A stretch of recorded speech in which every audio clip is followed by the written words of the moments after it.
Hey guys, welcome back to the channel, welcome back to another video. We are talking about the big breaking news to come out like moments ago at the time of recording this video, that Carlo Ancelotti has officially been confirmed as the new Real Madrid manager. We're going to be talking all about Ancelotti in this video. We're going to be talking about the problems that he'll face at Real Madrid, why he's gone back to Real Madrid, and of course what he has left behind at Everton, at his former club, who he has left with immediate effect.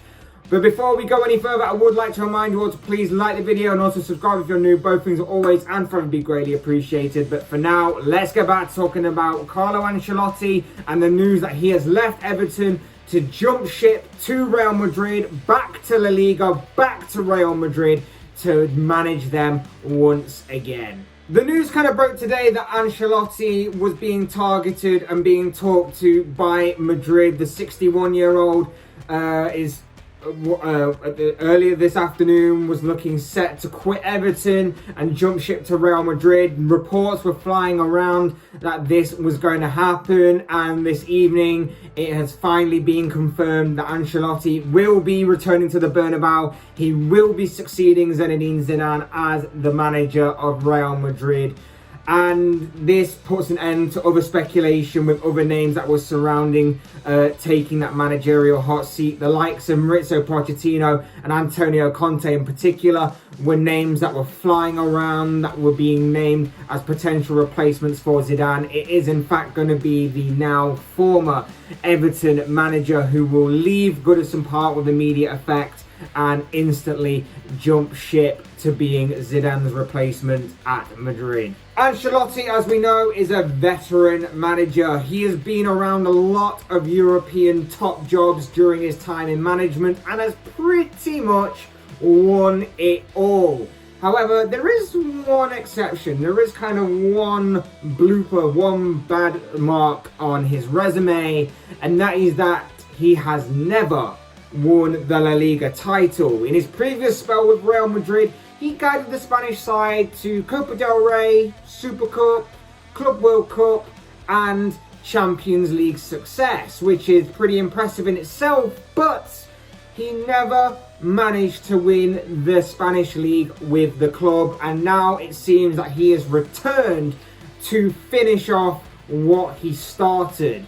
Assuming, of course, that Madrid don't get kicked out of their own league due to their persistence with this whole European Super League thing. Seriously, when is this whole Super League saga officially going to end with this club? It's getting beyond a joke right now. But regardless, we do know that Madrid are obviously going through a number of problems right now, both on and off the pitch. And it's not just the Super League thing that has taken control of that, because let's face it, that is a major part of their off-the-pitch issues. We know that there is a big question mark over their continued participation in the Champions League and their own domestic league, should they continue to persist with this whole Super League plan. We don't know how that will resolve itself, but it needs to resolve itself in the very near future. There's also a number of financial matters that have apparently hit Madrid hard off the pitch that they need to obviously sort out. We wait and see how that comes into play and how they deal with that going forward, because that Super League money would have been a godsend of a gift for them. But of course, with that not seemingly happening right now, they're not likely to get it. But of course, Ancelotti will be coming in. He'll have to help deal with those things. He'll have to help in any way that he can, and obviously have to work within those guidelines. But of course, he will obviously have to work with what he's had to deal with on the pitch. And on the pitch, it's mainly to do with the players. Real Madrid have got a slightly more aging side. They've got a side that are aging in key areas. He's also got a bunch of key and star players that are probably not performing to the expectation that we come to expect from them, or come to expect from their transfer fee that Real Madrid have done in the past. So he has to come in and he has to deal with that. But let's face it, if there is the right man to do it, then it is probably going to be Ancelotti, who, like I say, is a veteran manager, a manager who has been there and pretty much done it all. He knows the club inside and out, particularly from his last stay with the club several years ago. He gets along with the people in power, it seems. He is a very well-respected coach, which will win the club a lot of points from fans and from rival fans as well, and from neutral fans. He can lift players to a higher quality of level than they're performing at right now, and above all else, of course, he is a natural winner. Wherever he has been, trophies have not been far behind. He is a natural winner. He is a world-class, top-quality manager. So the appointment of a manager like him seems pretty logical. And it's because of all these things that I think is why Madrid probably lean more towards him than saying Antonio Conte or a Pochettino. Pochettino, of course, not really won anything major in his career so far, so maybe that's why they stayed clear of him. And for Antonio Conte, his stubbornness and his confrontational sort of persona have been what has made him mutually part ways with the different clubs that he's been at in the past several years, and maybe the Real Madrid hierarchy are not really looking to get into that kind of confrontation, which is why they turn their attention to Ancelotti, who is a very well-respected manager, and a manager that probably can, give and take, probably get a bit of leeway, and isn't going to stand his ground as much as what Conte will and create much of a ruckus. So if that's what it's considered, it seems a logical choice, it seems a smart choice, it seems a very good choice as far as what Real Madrid are concerned. It's being said that Ancelotti will be signing a 3-year deal, which should keep him at Madrid until 2024. And of course, the hope from Real Madrid's point of view is that this will be seen as a big move for a top manager in a bid to get them back to winning silverware again, getting on top of La Liga once more, taking back their crown of winning the Spanish league, and of course challenging for major trophies in the future. But what about the club that Ancelotti will be leaving behind in Everton?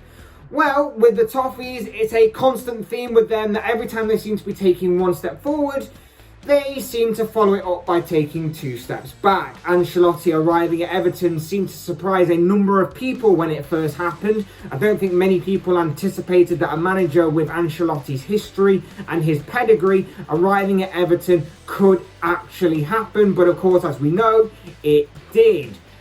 It was seen as a major move, a major coup by Everton, and a step in the right direction of this club for building them to being a bigger player in England's top tier division. Ancelotti this season was credited initially for the improvement of a lot of players within that Everton squad, and none more so than the growth of one Dominic Calvert-Lewin, seemingly helping the striker discover some sort of consistent and more prolific form in front of goal with his more goal-scoring output this season, helping to resurrect the form as well of James Rodriguez, having brought him in on a free transfer at the beginning of the season. He seemingly resurrected his form for at least the first half of the campaign. Kind of fell off a little bit after that, but he seemingly got the best out of him and he lit up the Premier League initially. And of course, probably the biggest achievement that he probably achieved this season was accomplishing their first victory away from home at Anfield against Liverpool in the Merseyside derby for the first time in 22 years. All these things are good points to put on the history of Carlo Ancelotti at Everton, even though it was still a mediocre 10th place finish. It was still a mediocre 10th place finish, but the project was never going to be accomplished overnight or even within the year and a bit that Ancelotti was there for. This was going to take a lot longer to really accomplish and really start to build upon, and it was going to take a lot of time and perseverance, and maybe that you would look at it and say that next season Everton would look to build on this and Everton would look to go forward and properly show what they were made of. But with a change of manager seemingly going to happen now, well, definitely going to happen now, things are cast more into the unknown, because Ancelotti, of course, won't be in the Premier League or with Everton for the next campaign. But you know what though, in saying all that, from the outside looking in, I would say that the club is seemingly left in a decent position where you can definitely see the potential to build upon it and to actually make them where they want to be. It does need strengthening in key areas, there's no doubt about that. Whoever does succeed Ancelotti will of course need some sort of decent budget to work with to move the club forward. But I think for a lot of managers looking at this club, looking at this entire squad and everything as a whole, I think it definitely could be worth looking into, seeing the possibilities that could come out of managing a squad like what Everton's is right now. So who can we expect to be linked with the job? Well, for me, I would honestly guess that possibly the likes of, say, maybe an Eddie Howe, a Frank Lampard, maybe even a last-ditch attempt to get someone like Nuno Espirito Santo before he allegedly goes to Crystal Palace, which, judging by various reports, recent reports coming out, is where he's allegedly likely to go. There could be a number of names that could be thrown into the equation, I think. I think there could be a lot of names that are speculated and being linked with that job, because like I said, I do see it as being one of them jobs where there's a lot of potential to build something there and build something very good to take them step by step where Everton want to go, which is into Europe and then eventually breaking the top four. Everton could of course take a leaf out of Real Madrid's book and look to someone in their past to rehire. Sam Allardyce, Everton fans, does that take your fancy? A joke, of course, that would be a horrible situation for the club.